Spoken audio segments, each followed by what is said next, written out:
We begin today with the one competitive play-in game from last night, where Golden State beat Memphis to punch their ticket into the main draw of the Western playoffs. The Warriors got 38 points from Jimmy Butler and 37 from Steph Curry. Wilbon, who stood out to you more, Butler or Curry? Well, Tony, we're so accustomed to both of them in those specific roles. Butler, and when you get to the postseason, whether you want to call it play-in Jimmy or playoff Jimmy, play-in on the turn of the phrase there, and Steph Curry doing what he did, particularly in the fourth quarter with a couple of bomb threes. I'm just going to say this to you. If Ja Morant doesn't turn his ankle and miss 7 or 8 minutes of playing time, game time, I think that Memphis probably wins that game. And, you know, I was sort of fearful of that yesterday because that thing was tight even with Ja not being there.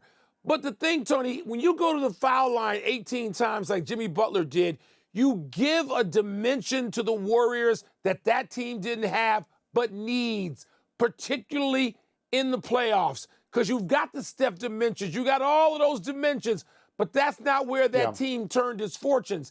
Adding what Jimmy does stands out. It stood out last night. They needed all that and more, and they're going to need more against the Houston Rockets in the next round. But I'll say Jimmy Butler. Yeah, okay. First, I'm going to say that I believe I had this. I believe I said yesterday to you that I would take Steve Kerr over some guy who had coached 9 games in the NBA and had lost 5 of them. I believe I said to you I would take Jimmy Butler and Steph Curry over Ja Morant because Jimmy Butler had led a team to the NBA Finals, and Steph Curry had been to multiple NBA Finals and won multiple NBA Finals, and Ja Morant's playoff record is 7-12. I believe I declaratively picked the Warriors where you did not. You ended up saying you give them a 6 out of 10 chance. So And I'm that's going to take what it credit was. for this one. That's the reality, and not what you're describing. Now to the question of Butler and Curry. It depends on when you were watching the game. For the first 3 quarters, the answer is Jimmy Butler. He had 34 points in the first 3 quarters. And that's why you call him playoff Jimmy, and you don't care about playoff P, because he's not the real deal and Butler is. But at the end of the game, it was Steph Curry. I believe, and I got all my information here from putting Brian Windhorst on the podcast this morning, I believe Steph Curry had 10 points in the last minute 50. I believe he made 2 plays when he was being double-teamed to get the ball on an inbound situation, to get fouled, to make 4 foul shots, and then he harassed the inbounder to such a degree that it was a 5-second call.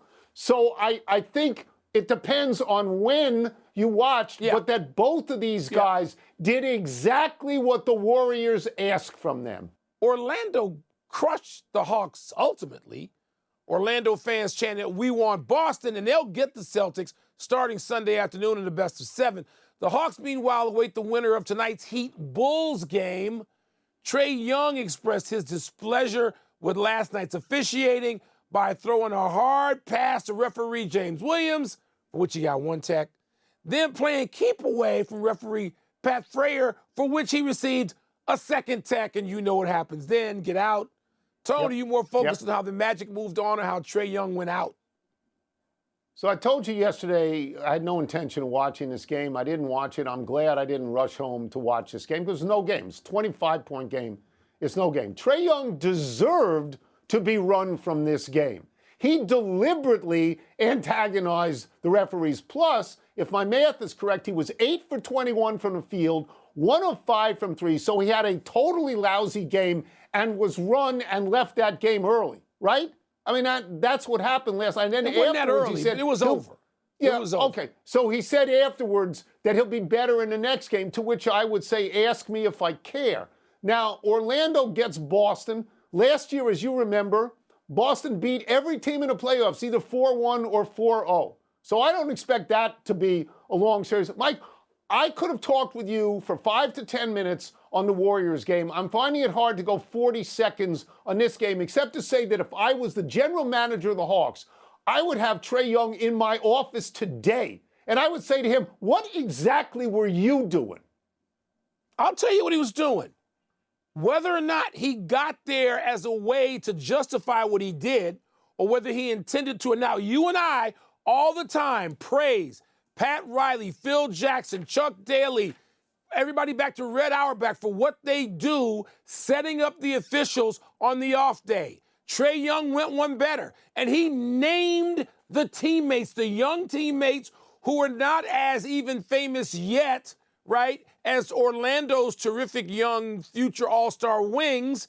He named his guys. And he said, I'm doing it for them. And that plays in a locker room. And if you're the GM of the Hawks, you damn well better call Trae Young in and say, thank you for having your guys' backs, and we will split the fine. No, Trae Young did the right thing. Now, I care more about Orlando getting to Boston. Kenny Smith said on Turner last night he thinks Orlando could get 2 games. I don't know that I want to go that far. I see it being a game and a half maybe. But Orlando's coming. Not yet. It's too early for them. They're not even where Houston is. But I'll give Trae Young. I'll give Trae Young a golf clap. Yeah, well, I won't. Because if you look at what he said about trying to protect his teammates, that they weren't getting calls from the officials, if you look at the box score, Atlanta had 34 foul shots and Orlando had 27. So please, give me a break.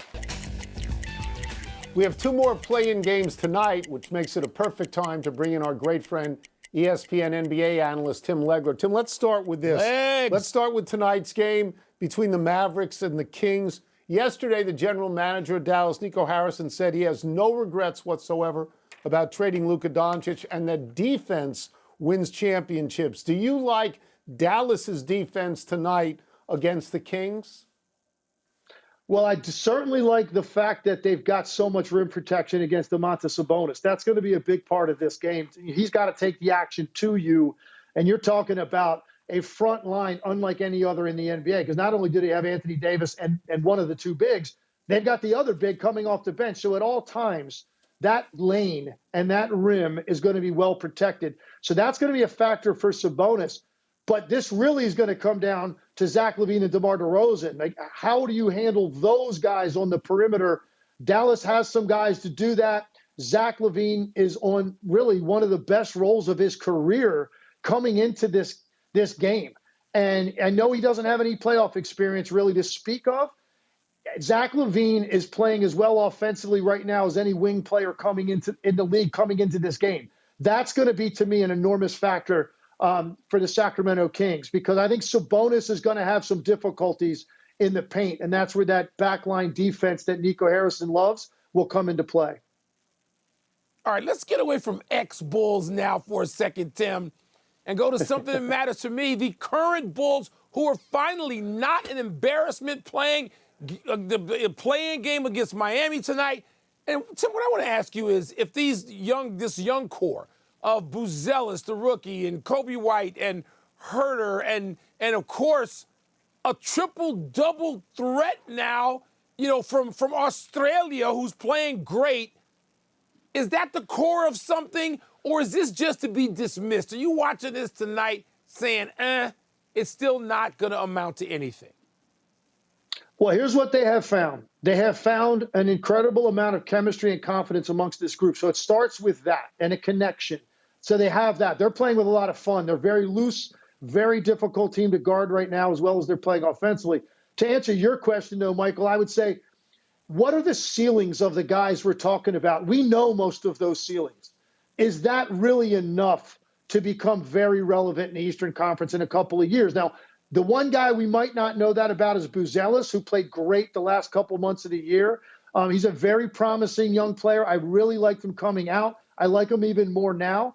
I don't know ultimately what his ceiling is going to be offensively. He's a little bit more of a wild card. But if you look at the rest of those guys, I pretty much know what that is. And I think they need another big piece to come join this group. Now, what they have done is create an environment that might make it more attractive than it has been in recent years. So you might get some guys look at this group and say, hey, that looks like fun. I want to come join that and bring my 20-plus points a night in there, because that ultimately, I think, is what they need to compete, a wing scorer of that caliber.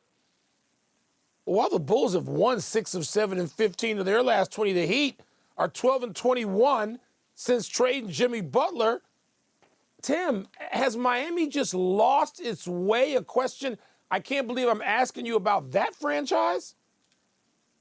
Well, listen, I think Jimmy Butler derailed their season. I mean, that's really what it comes down to. You think about how long and how much time they spent dealing with the Jimmy Butler situation, how exhausting that must have been for everybody in the locker room, for the coaching staff, for the front office. They finally, move on from him. But you have a massive talent gap now, talent void there. Tyler Hero's had a great year. Give him a lot of credit because he's broken through some ceilings, as I talk about often.